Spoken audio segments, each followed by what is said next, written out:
Hello, hello. Did we make it here?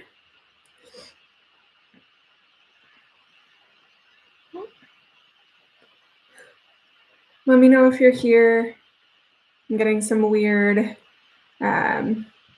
notifications on YouTube this morning. So let me know if you're here. Say good morning in the chat. Throw in some emojis, whatever you want to do to let me know that we made it live.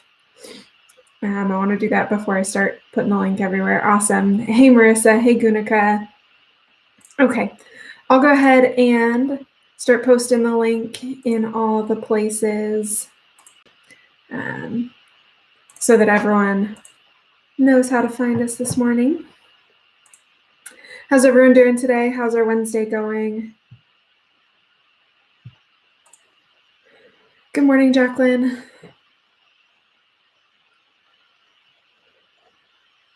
Morning, Danielle. Awesome to see you all here this morning.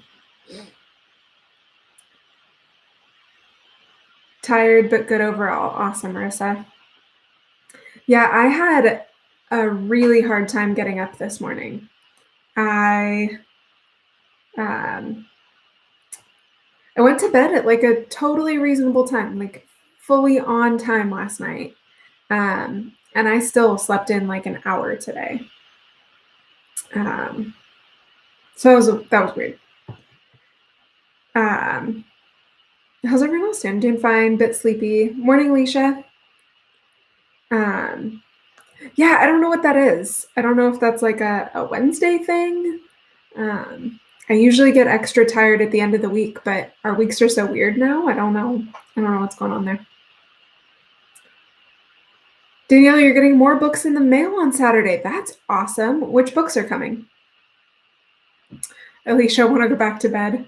That is one of the nice things about the weird situation that we're in is that you can do your schoolwork from bed. I mean, if you can do your schoolwork from bed, some people will just fall asleep. Then that's not helpful. Oh, good morning, Cindy. Yeah, we're all tired today. I don't know what's going on.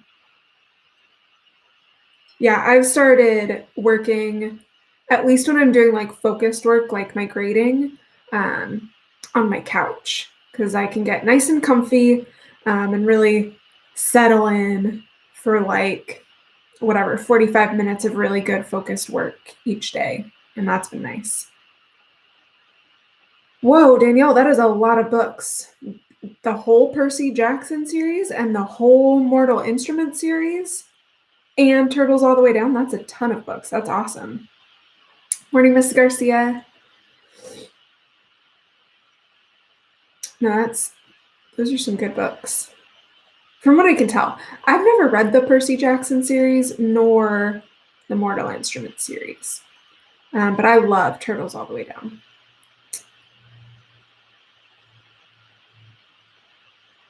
Yeah, Alicia, that Turtles All the Way Down is really, really good. Really good.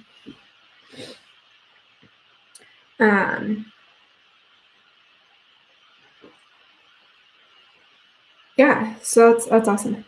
You got a gift card for your birthday and went crazy. I love it. I mean, more books the better. A lot of us are gonna come out of this thing really well read, and that's awesome. Gunica, you love the Percy Jackson series. That's what everyone tells me, and I just haven't gotten around to it. I don't know why. There are just so many good books in the world, and it's hard to get to them all. Is my experience.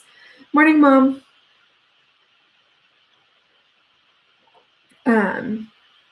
So yeah, I'm sure at some point I will read the series. We have it in our classroom library.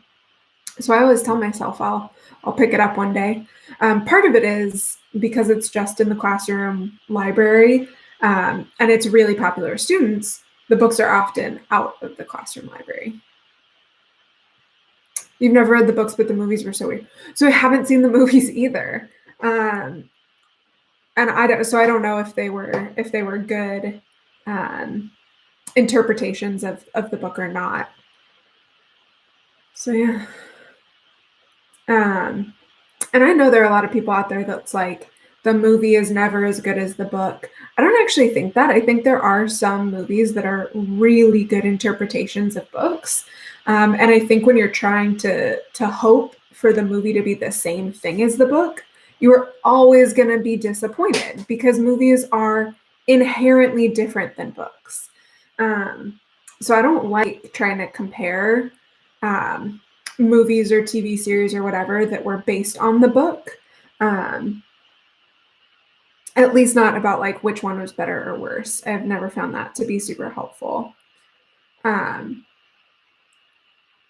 it sounds like the people in the chat though are saying that the movies are not very much like the book, so or at least weren't very good. They're certainly saying that they weren't good, so there you go. Danielle, that's also what I've heard, that it's sort of like a Greek mythology version of Harry Potter. Yeah. Oh, even author Rick Riordan hates the movies. All right, so that's not a good sign for the movies for sure. But yeah, I've heard nothing but good things about the books.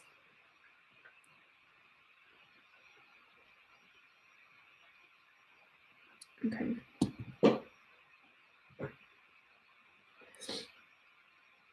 You like movies based on books because it gives a better visual. Yeah.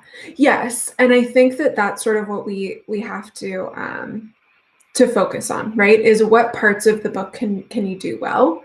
So there are some books like I'm going to use The Great Gatsby as an example because that is a polarizing topic among the English teachers at our school.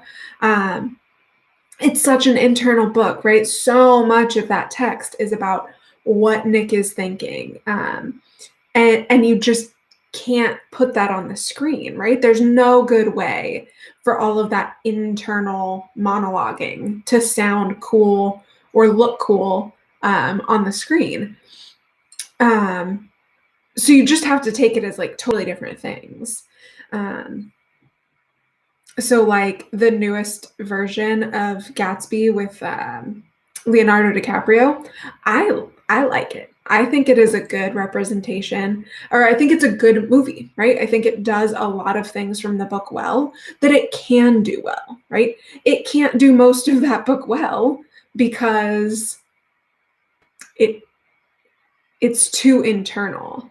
But the visuals I think are amazing. I'm the like only person maybe in the whole world that really likes the music in that more recent version of Gatsby. I think it's a perfect like updated version of what the music would be, the kind of popular music that would have been playing. Like if the Roaring 20s had happened in like 2010, like that's what the music would sound like. And so I like that version of the film for all of the things that it can make cinematic. So, unpopular opinion. All right. Yeah, I haven't watched it. So the only time I watched it, to be fair, was in the theater. So my memory is a little bit old on it at this point. I don't know where it is. I'm sure it's streaming somewhere. I just don't know where. So yeah. All right, I'm going to get us started on our poem for today. Yesterday we had the request to you can purchase the Great Gatsby film on Amazon. There you go. I don't know if it's streaming free anywhere, but there you go. Miss Garcia says, oh, it's not streaming anywhere for free. Okay. So there you go. If you really want to watch it, Amazon. So yesterday we got a request to start reading the poems that we're looking at in class for our poetry bracket. It's fun. It's fun to see your answers start to come in, not only to see which poems you are liking better, but also your reasoning for why is so interesting to me. So we're going to start today with the first poem. It's called This Is Just to Say. by William Carlos Williams.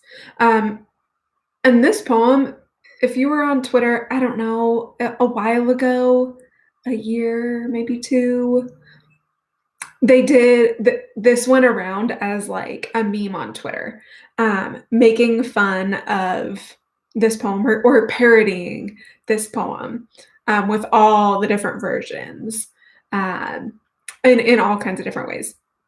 So it's really fun.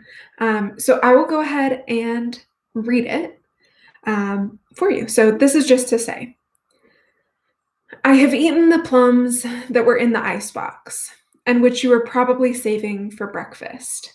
Forgive me, they were delicious, so sweet, and so cold. And so this is always every year the poem that I start with sophomores, and we always get so stuck on what the heck is this poem? Like, is this even a poem? And I like it so much for that reason, because it really challenges us to think about what is poetry and why is this a poem and not just prose. There are some really interesting things it is doing, right? It has no punctuation. It has these short, itty bitty lines. But they're clearly so purposeful, and the imagery of it reminds me almost of a haiku because it's short but really evocative of something. Those last two lines, so sweet and so cold. You almost feel yourself eating that delicious, amazing plum with the sort of like guilt attached of, you were saving these, but I ate them because they were good. And I just think it's so fun and interesting because of that challenge to what we think poetry is.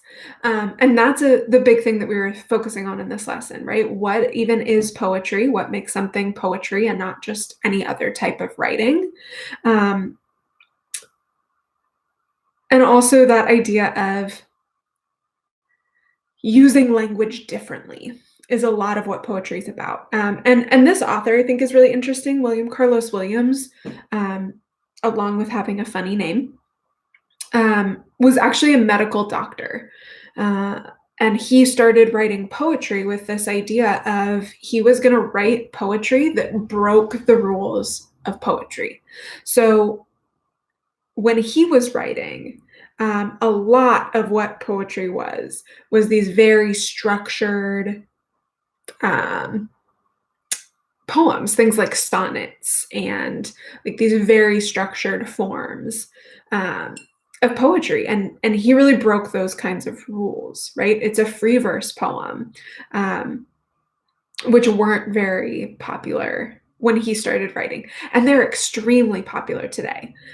So many of our modern famous poets are writing free verse poetry. And so that was one of the things that we learned in our notes, right? It's about challenging, being inventive or original in the way that we think about language.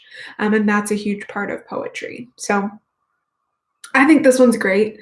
I know that a lot of you don't love this poem. That is certainly what the bracket votes are showing. But I really like it. I think it's fun. So tomorrow we'll read the other one from lesson 1, Richard Cory, which is another great, fun poem. Oh, Jacqueline, you loved it. Yeah, I love it too. So we'll read Richard Cory tomorrow on the YouTube Live so that we can keep hearing these awesome poems read aloud. And I'll remind you, if you go online and look them up, I am sure that there are versions of this that are read aloud. A lot of the poets.org poems have a read aloud option. So if you're struggling with any of the poems and you look it up, right? If you're struggling to hear it, look it up, listen to it. If you can't find it, like an audio recording of it anywhere, try reading it aloud to yourself. It really helps you hone into each of the words, which is really important in poetry. Oh yeah, a lot of us are saying that we like This Is Just to Say, but maybe like Richard Cory even better. And that's awesome, right? I love it. All right, so let me share our book of the day. This is one I probably could have shared it for a while. I've been reading it, but I thought maybe I had done it in class, but I was thinking about it this morning. I don't think I actually did. So this is Compassionomics, the revolutionary scientific evidence that caring makes a difference. And this is by Stephen Trzeciak and Anthony Mazzarelli.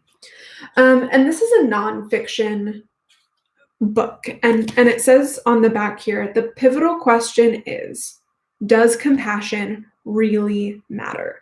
So it's all about compassion in the healthcare system.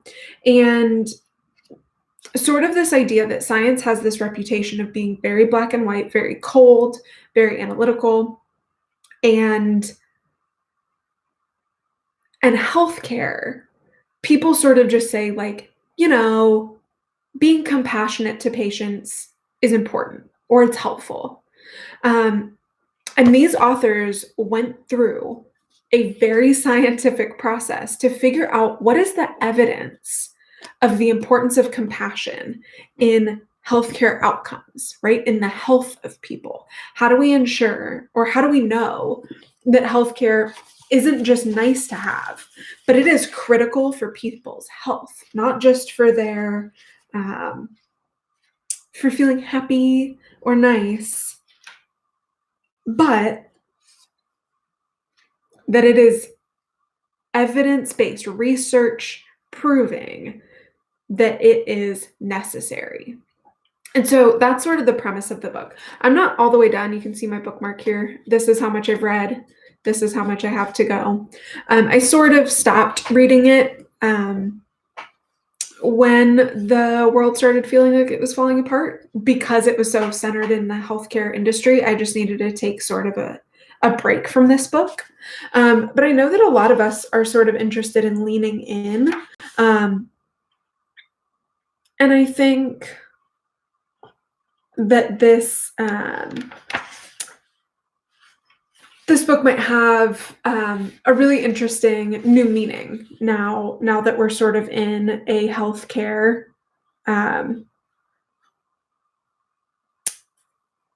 pandemic, right? That our healthcare systems are being overwhelmed in a lot of ways. So let's see. I'm going to read part of the book. We're going to start with the foreword, right? Not actually the book itself, I don't think. Yeah, because I think that these parts have a little bit more fun. So I'm actually going to read the foreword that is written by Senator Cory Booker, because I think it's maybe the most interesting or the most relatable part. So it says, we are often led to believe that sentiments like compassion, love, and kindness are expressions of weakness rather than signs of strength. And we are often all too ready to give in to the false belief that meanness somehow equates to toughness and that empathy is empty of power. But the evidence in our shared history as Americans and here in this book suggests the opposite. Our country was founded on the understanding that if we are going to make it, we would need to make an unusual commitment to one another. To be clear, our founders were imperfect people, and our founding documents are saturated with examples of bigotry and sexism. But these imperfect individuals succeeded in putting forward a more perfect ideal. When our founders wrote, we mutually pledged to each other our lives, our fortune, and our sacred honor as the last line of the Declaration of Independence, they were also declaring our interdependence. They were declaring that our destiny as Americans would always be indivisible. A commitment to one another, to a common purpose, and to our highest ideals. That is the powerful force that has always sustained us as a nation. We are a country that rightly values the ethics of self-reliance and rugged individualism, but we also understand the necessity of our larger communal ethic, that our greatest achievements as Americans are the result of collective struggle and sacrifice.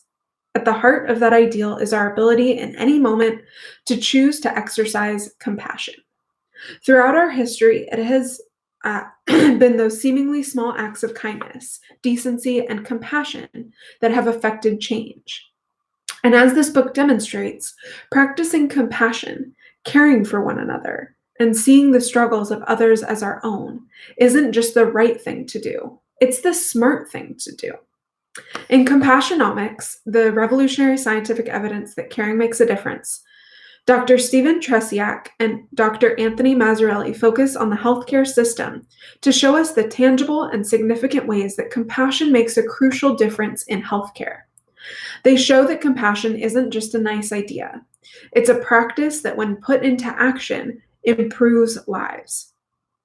At the heart of this book is the truth that it's precisely how little effort compassion really takes that makes it so impactful. In every moment, in every industry, we all have the power and the time to be kind. And so I really like that foreword to the book because it's like 2 pages. And then the rest of the book is about the healthcare system and how compassion functions within the healthcare system. But I think that foreword is a really important view of compassion, talking about how it can help us in everything, right? How compassion, how being kind really improves outcomes everywhere we go. And so I think the book is really interesting because it takes this very seemingly like touchy-feely, intangible thing called compassion, and it breaks it down into a scientific view. Like, what is compassion? They have a very precise definition. What does it look like? They have very specific actions, and they've been able to really study it and figure out what does compassion look like and what are the empirical benefits of it. Not just this touchy-feely, it makes us feel good, which I love. I love things that bring together this like sort of touchy-feely stuff with empirical hard evidence. So yeah, it is really interesting. I'm going to have to pick it back up because it's a little dry just because it's a pretty scientific book. It's nonfiction, but they do a nice job of bringing in understandable examples and writing about the science in a way that makes sense. So I liked it. I'm going to have to keep reading it. I'm not all the way done with it. I'm going to have to keep reading it because I think it does sort of feel even more timely now. Some of the premises of the book about how healthcare is not the most compassionate place feel somewhat out of touch just right now, at least in my experience. I'm seeing and hearing from so many nurses and doctors who are treating people with such extreme compassion. It's hard to imagine that there's this need for this text that tells us, hey, you should be more compassionate. But again, they have the science, they have clear evidence that compassion has been lacking in our US healthcare system. So it's completely possible that the healthcare workers I'm seeing are part of that minority that is addressed in the book. So yeah, I do think it's interesting. I think if you're interested in a career in healthcare, it's a really useful book. I can imagine that this will become like a textbook in like pre-med courses, in med school courses, because it's that, it is that comprehensive. And I think important in the way that we treat people, both in like how we treat them as patients, but also how we treat them as people. So yeah, it's a good one if you're interested in the healthcare system or in nonfiction books. I think pretty good. Yeah. Awesome. All right. So what else do we think about today? What questions do we have before I sign off and get to grading? Seriously, the more questions you ask, the more I don't have to start grading.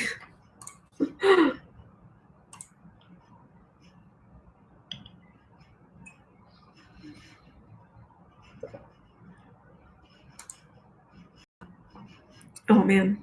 And I don't have to start going into my email. I just sort of like opened up email. I just sort of saw the number of emails and then no, I don't want to do that. What is my favorite TV show to watch? Okay, so that's a big question.